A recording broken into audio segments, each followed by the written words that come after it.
In the basement of the Wabash County Historical Museum are fragments of one of 21 countries' most gruesome crimes and execution. The headline for that day just reads in big bold letters, "Do not come to Wabash." Archivist TJ Honeycutt reveals remains that don't often see the light of day.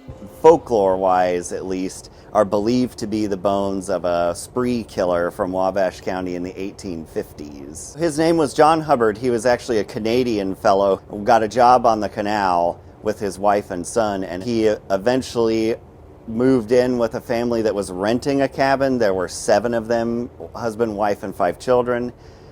They disappeared. To those who questioned, it was entirely unusual. In the 1850s in Indiana, there was so much movement headed west and south and north that when the landlord showed up and said, "Where are the 7 folks who used to live here?" they just said, "Well, they got land in Iowa and just left."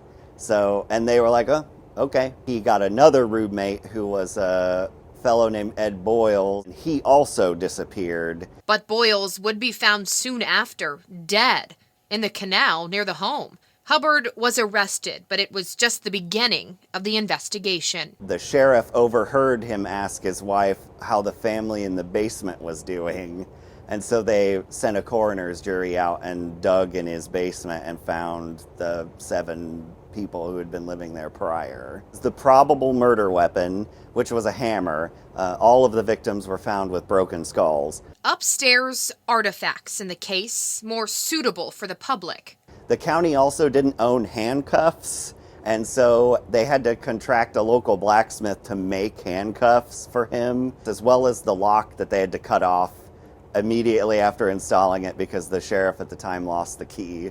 He was found guilty and handed the ultimate punishment. He was eventually sentenced to die by hanging. At the time, there wasn't a state structure for that, so they did it on the courthouse lawn. Our rival town at the time, Peru, Indiana, their headline in their main paper said, "Wabash goes over to barbarism." While it's hard to know for certain if these bones are what's left of Wabash's infamous serial killer, they'll go back into their box in a dark corner of storage, hidden from the public. In general, it's well outside of our mission and current programming to display the human remains or really draw any more attention to the serial killer story than is already there.